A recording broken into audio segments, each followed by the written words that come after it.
L'éducation de la main et des doigts. On va travailler d'abord en utilisant simplement la résistance de l'autre main, par exemple, pour travailler sur la mobilisation d'une articulation. On a deux possibilités. L'idéal, c'est quand même d'avoir quelque chose dans la main pour donner un contre-appui. Ça peut être un morceau de tissu.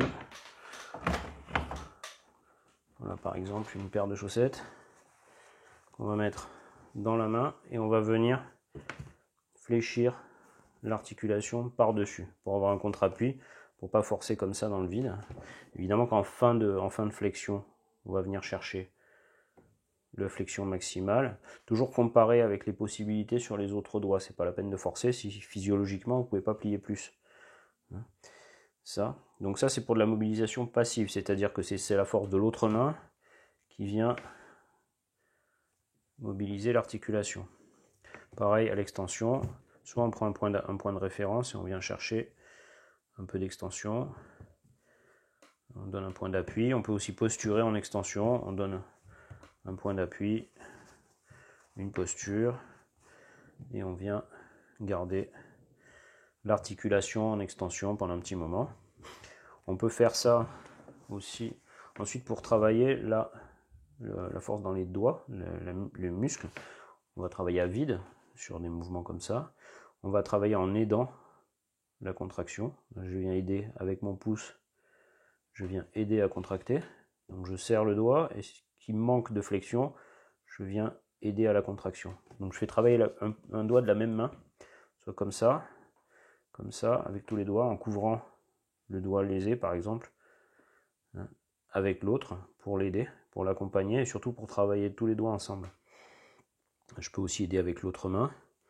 On va travailler sur la saisie de petits objets ou le fait de froisser un tissu.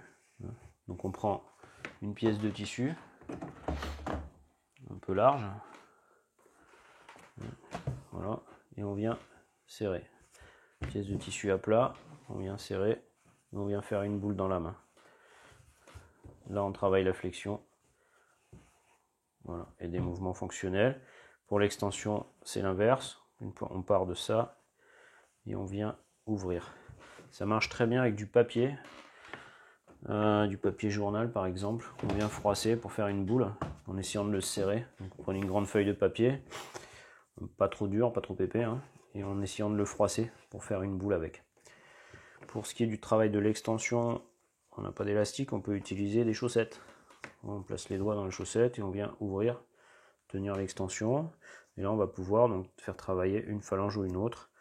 On tient et on vient utiliser l'élastique ou l'élasticité naturelle du tissu de la chaussette ou n'importe quel vêtement avec un élastique pour faire ce travail d'extension.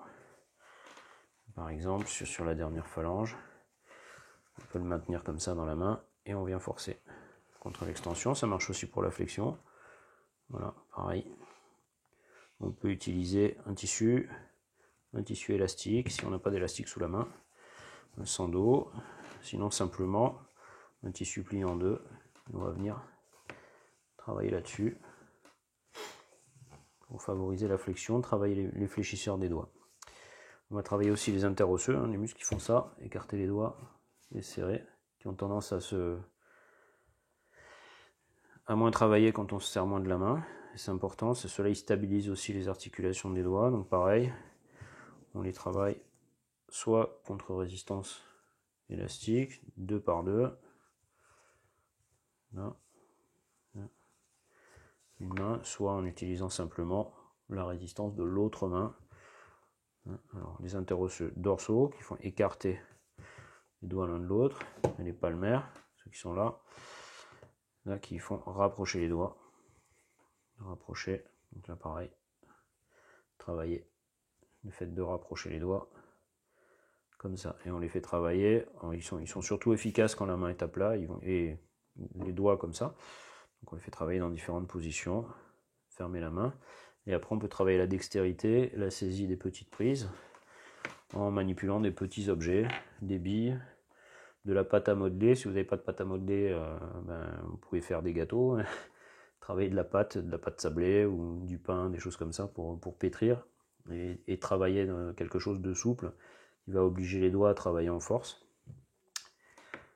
On peut aussi, dans un deuxième temps aussi, s'il y a éventuellement des cicatrices ou des zones de tension ou d'adhérence, mobiliser les cicatrices. Donc on va pincer la peau, là, essayer de décoller la peau, d'assouplir, et surtout de stimuler en fait les terminaisons nerveuses au niveau de la peau, parce que souvent au niveau de la cicatrice, il y a des zones qui sont un peu soit douloureuses, soit où la sensation n'est pas revenue complètement. C'est très gênant dans la main pour travailler, d'avoir des sensations faussées, donc c'est important d'aller stimuler ces zones-là, en massant avec les doigts, en massant avec un crayon, avec l'articulation d'un doigt. Si on veut travailler sur le tendon, hein, on va suivre le trajet du tendon pour le mobiliser, devant, derrière, pareil, en travaillant comme ça. On peut utiliser un objet un peu plus dur, on peut utiliser un stylo, quelque chose de plus fin, ou le protéger avec un bout de tissu. Voilà. L'important c'est de stimuler la peau et d'aller en permanence toucher, stimuler la peau. Sans oublier de temps en temps, après les exercices, de glacer, de refroidir la main, hein, pour éviter de créer une inflammation.